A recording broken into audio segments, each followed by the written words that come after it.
మరి కాసేపట్లో TDP, BJP, Janasena పార్టీల ఉమ్మడి సమావేశం ప్రారంభం కానుంది. కేంద్ర మంత్రి షెకావత్, చంద్రబాబు, పవన్ ఈ సమావేశంలో పాల్గొంటారు. ఇక ఈ సమావేశానికి సంబంధించి పూర్తి డీటెయిల్స్ మా ప్రతినిధి పిఎంఆర్ చంద్రశేఖర్ లైవ్ లో అందిస్తారు. పిఎంఆర్.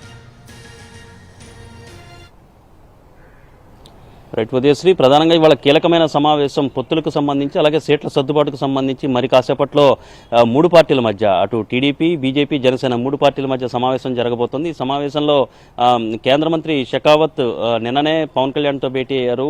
వాళ్ళకి కేటాయించిన అంటే పొత్తుల్లో భాగంగా అటు టీడీపీ, జనసేన, బీజేపీ, జనసేన ఈ రెండు పార్టీలకు కేటాయించిన 30 సీట్లు, 30 అసెంబ్లీ స్థానాలు, అలాగే 8 పార్లమెంట్ సెగ్మెంట్లకు సంబంధించి ఎవరెవరు ఎక్కడి నుండి పోటీ చేయాలన్న అంశానికి సంబంధించి దాదాపు ఒక అభిప్రాయానికి వచ్చినట్లుగా తెలుస్తుంది. సో ప్రస్తుతం ఈ మూడు పార్టీలు మరొకసారి భేటీ అయ్యి తుది కసరత్తు అభ్యర్థుల ఎంపికలో కావచ్చు, అలాగే సీట్ల సర్దుబాటు విషయంలో ఎక్కడైతే కొంత క్లారిటీ రావాల్సి ఉందో వాటికి సంబంధించి దాదాపు తుది కసరత్తు చేస్తున్నట్టుగా తెలుస్తుంది. సో ఈ నేపథ్యంలో బీజేపీ ఏ స్థానాల నుంచి పోటీ చేయాలన్న అంశానికి సంబంధించి కూడా నిన్న పవన్ కళ్యాణ్ వద్ద కొన్ని సీట్లకు సంబంధించిన ప్రతిపాదనలు పెట్టినట్టుగా తెలుస్తుంది. సో ఈ నేపథ్యంలో మొత్తం 30 స్థానాల్లో గాను 24 స్థానాలు జనసేన పోటీ చేయబోతుంటే 6 స్థానాల్లో 6 అసెంబ్లీ సెగ్మెంట్లలో బీజేపీ పోటీ చేయబోతుంది. సో వీటిల్లో Paderu, Visakha north, P Gannavaram, Kakinada urban, Unguturu, Kadiri, Madanapalle, Kalahasti, Kaikaluru నియోజకవర్గాలు. సో ఇటువంటి నియోజకవర్గాల్లో పోటీ చేసేందుకు తాము సిద్ధంగా ఉన్నామని చెప్పి బీజేపీ ప్రతిపాదించింది. సో ఈ ప్రతిపాదిత సీట్లలో నుంచి 6 లేదా 7 స్థానాల్లో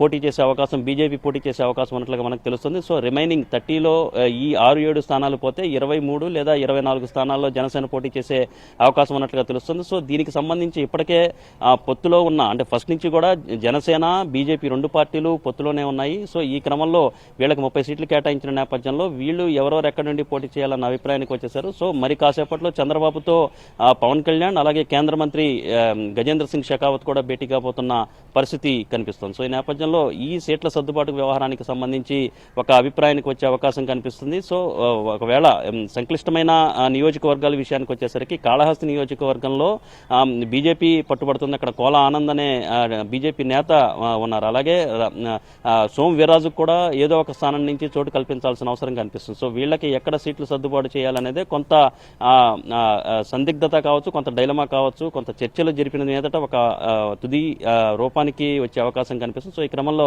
మరి కాసేపట్లో ప్రారంభమయ్యే ఈ సమావేశంలో సీట్ల సర్దుబాటు విషయంలో క్లారిటీ వచ్చే అవకాశం కనిపిస్తుంది. ఇవాళ లేదా రేపట్లోగా అధికారిక ప్రకటన చేసే అవకాశం కనిపిస్తుంది. Udayashri. Right, thanks for the updates PMR Chandrasekhar.